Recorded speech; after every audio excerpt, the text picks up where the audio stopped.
Welcome to this place of rest. Breathe deeply. Feel the air entering and leaving, reminding you that life is a gift that renews itself every second, even when the heart seems to have lost the rhythm of joy. You arrived here because perhaps sadness has become a long-staying guest in your soul. And the first thing I want you to know is, God is in no hurry for you to change your countenance. He draws near to you exactly where the pain hurts most. Our meeting today seeks to bring you courage, but not a courage manufactured by motivational phrases or human optimism. We are going to speak about the courage that is born in the soil of sadness when we realize we are not alone in the valley. Sadness is often like a gray veil placed between us and life. It makes days long, colors faded, and the simplest tasks seem like insurmountable mountains. If you feel this way today, without strength, with a heavy soul and a fainting spirit, know that this is the setting where God's grace loves to operate most. Often, we try to hide our sadness for fear of appearing weak in faith. But the Bible shows us men and women who, in the midst of deep affliction, cried out to the Lord. Sadness is not a sign that God has abandoned you. Often, it is the place where He holds you tightest. The weight you feel now, this discouragement that seems to have stolen your will to dream, is known by the one who formed you. He knows the structure of your heart and knows exactly the weight of every tear you swallowed to appear strong before others. The invisible weight of the soul manifests in the body that does not want to get out of bed, in the mind that repeats dialogues of pain, and in the constant feeling that something is missing. It is a tiredness that goes beyond the physical. It is a fatigue of hope. You look to the future and see only a repetition of today. But listen, the courage God offers is not the absence of problems, but His constant presence in the middle of them. Psalm 34:18 guarantees us, "The Lord is close to the brokenhearted." If your heart is broken by sadness, God has never been closer to you than He is right now. Imagine for a moment that you can take this heavy backpack off your back. Inside are the disappointments you've stored, the losses that haven't yet been mourned, the pressure of having to be productive when all you want is silence. God does not ask you to carry this alone. Discouragement is the result of carrying burdens that were meant to be surrendered to Him. Deep sadness tries to convince us that this state is permanent, but biblical truth reveals to us that weeping may endure for a night. But courage, the joy of the Lord, comes with the morning of His care. Here, in this moment of prayer, we do not fight sadness with aggression. We welcome it and present it to the Father. We say, "Lord, my courage is gone. I feel heavy. I feel sad." And as we say this, we allow the light of promise to begin entering through the cracks. The promise that He is our sustenance. The cure for sadness is not a snap of the fingers, but a process of being carried in God's arms until your legs have the strength to walk again. Sadness wants to isolate you. It wants you to believe that no one understands your pain. But there is a God who counts your drops of anguish and keeps them in His bottle. He does not judge you for being sad. He consoles you for being hurt. The courage we seek today is the kind that says, "I cannot, but He can for me." It is the surrender of those who understand that human strength fails, but divine sustenance is inexhaustible. Feel this atmosphere of peace invading your room, your living room, the place where you are right now. Let the truth about God's care begin to weigh more than your sadness. You are not a burden to God. Your doubts do not drive Him away. Your silence does not bother Him. He is just waiting for you to rest your weight upon His shoulders. Courage is on the way, not as a shout, but as a whisper of peace that says, "I am here. I sustain you. I love you." Prepare your heart. What seems to be the end of your courage is only the beginning of your dependence on grace. Sadness may have visited your house, but the Lord of life came to be your permanent resident, bringing with Him the strength you do not have and the peace the world cannot take away. Now that we have recognized the weight that sadness has deposited in your days, I invite you to look up, not to a distant and impersonal God, but to the God who leans down. There is a sacred mystery in the way the Creator deals with our fragility. He does not observe us from afar, waiting for us to overcome sadness so He can then applaud us. He enters the valley with us. He places His hands under our burden.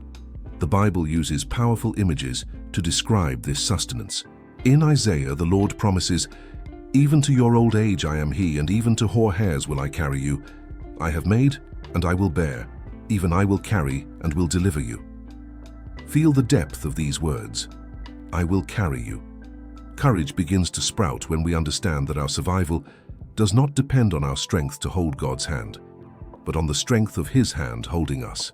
There was a moment in history when the prophet Elijah, a man of extraordinary faith, felt his courage vanish completely. He lay down under a tree and asked to die. He was exhausted, sad, and lonely. And how did God respond? It was not with a rebuke about his lack of bravery, nor with a sermon on spiritual duties. God sent an angel with food and water and allowed him to sleep. God sustained the body to then restore the soul. He carried Elijah when Elijah could no longer carry himself. If today your sadness makes you feel like Elijah, desiring only to stop to silence everything, know that the Lord is providing the necessary sustenance for your moment. He is the God who takes man by the right hand and says, "Fear not, I will help thee." Note that he does not say, "Go ahead alone." He says, "I will help thee." There is a partnership in pain. There is a sharing of the yoke. Jesus made an invitation that is the ultimate balm for discouragement. "Come unto me, all ye that labor and are heavy laden, and I will give you rest." The relief he offers is not a magic trick that erases problems, but the offering of a yoke that is gentle. A yoke was a tool used by two animals to pull a load together. When Jesus invites you to his yoke, he is saying, "Let me carry the heavier side. Walk at my pace. Let my strength compensate for your weakness." Courage for your sadness is born of this exchange. You surrender your incapacity and receive his support. Sadness makes us feel like we are carrying the world on our backs, but biblical truth reminds us that the world is in God's hands, and so are you. Healing begins when the weight is shared, when you stop fighting to be okay and accept being carried by the one who never grows weary. Often, discouragement persists because we are trying to carry tomorrow today. But God's sustenance is daily. It is like the manna in the desert, enough for today. He gives you courage for the next few hours, for the next breath, for the next step. He is the God who carries us in his lap when the path becomes too steep for our tired feet. Visualize now in your mind you depositing every reason for your sadness into the wounded hands of Christ. That which takes away your sleep, that which steals your appetite, that anguish that tightens your chest. See these things being transferred to his hands. They are too heavy for you, but for him they are as nothing. He sustains the stars in the sky with the same ease with which he sustains your heart today. Feel the relief of not having to be the hero of your own story. You have a Redeemer who lives and who stands up in your favor. Courage is not a feeling you need to manufacture. It is a visit sent by God that you need only receive. God's presence is the invisible support that prevents your sadness from turning into an abyss. It is the safety net that catches you when you feel you are going to fall. Do not be in a hurry to leave this state of rest. Let the idea of being sustained penetrate the deepest layers of your consciousness. You are not alone in your melancholy. The Comforter is by your side, and the burden is being shared right now. Courage is being woven stitch by stitch in the stillness of this sharing. Rest. You are being carried. As we move forward in this moment of prayer, we need to talk about the structure that keeps your soul intact, even when courage seems to have disappeared. This structure is called grace. We often hear that grace is unmerited favor, and it is. But for those crossing the valley of sadness, grace is something even deeper. It is the inner support that prevents the weight of the world from crushing us. Imagine a house facing a severe storm. What keeps it standing is not the external paint or the beauty of the furniture, but the invisible structure inside the walls. God's grace is that structure in your life. When sadness tries to bend your spirit, grace is what sustains you from within. It is not a prize for those who are strong. It is the support for those who recognize they have reached the end of their own strength. God said to the Apostle Paul in a moment of pain and weakness, "My grace is sufficient for thee, for my strength is made perfect in weakness." Perhaps you have spent your life trying to be your own source of energy, trying to manufacture courage through effort and willpower. But the courage that comes from God begins exactly where your strength ends. It is in your "I can't go on" that divine sustenance becomes evident. Grace as inner support means that God is not just removing the stones from your path, but is strengthening your feet so you can walk over them. It is the calm in the center of chaos. It is that strange peace which the world does not understand, that arises in the middle of a loss or a disappointment. It is not that the sadness has vanished completely, but something greater than sadness has come to inhabit your chest, the certainty that you are sustained by eternal hands. Understand that divine courage is not a denial of reality. It is not pretending that sadness does not exist. It is knowing that while sadness is real, grace is even more real. God first holds us in His arms to later transform our landscape. He is not in a hurry with your healing process. He prefers that you walk slowly and well supported, than run alone and fall exhausted further ahead. In this moment, feel grace as an iron column covered in velvet inside you, strong enough to carry the weight, but gentle enough not to hurt you. It is what allows you to take a deep breath today, despite everything that happened yesterday. It is God's yes when everything around you seems to say no. Courage is being rebuilt in you, not from the outside in, but from the inside out, through this structure of love that never fails. Often, sadness makes us feel empty, but grace fills that void with an eternal substance. It reminds us that our identity is not defined by what we feel today, but by what God says about us. He says that you are loved, that you are precious, and that He has not finished the work in your life. Sadness is a season, but grace is the soil where you are planted. Let this inner support begin to relieve the pressure on your mind. You do not need to have all the solutions right now. Grace provides what is necessary for this exact moment. If your courage is only a small smoking flax, know that the Lord will not quench it. On the contrary, with the gentle breath of the Spirit, He will feed that flame until it shines in your eyes once again. Rest in the structure of grace. Let it be your emotional skeleton. When you feel yourself wavering, feel the invisible touch of the Father holding you upright. Transformation is happening in silence, in acceptance, and in surrender. Genuine courage is not a shout of victory ahead of its time. It is the sigh of relief of one who discovered that, even though weak, they are powerfully sustained by a God who is love. Father, I place myself before you now, not as someone who has all the answers, but as someone who recognizes that I cannot walk alone. I open my heart, and I surrender to you this weight I have carried for so long. You see my sadness, Lord. You see the tiredness that has settled in my soul, and the lack of courage that sometimes steals the color from my days. Today, I decide to stop fighting against my own limitations. I surrender to you the control of my life. I surrender to you my mind, which so often is a labyrinth of worries and discouraging thoughts. I ask that your Holy Spirit breathe upon the quenched embers of my heart, bringing a courage that does not depend on circumstances, but on your presence. Lord, I confess I tried to be too strong. I tried to resolve everything with my own hands, and I ended up exhausted. Therefore, I ask you, take my burden. I accept your invitation to rest. I bow under your gentle yoke. I do not ask only that the sadness goes away, but that your peace occupies every empty space it left behind. In this moment, I renounce all silent guilt for not being okay.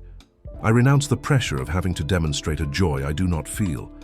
I accept myself in your presence as I am, fragile, small, and in need of your support.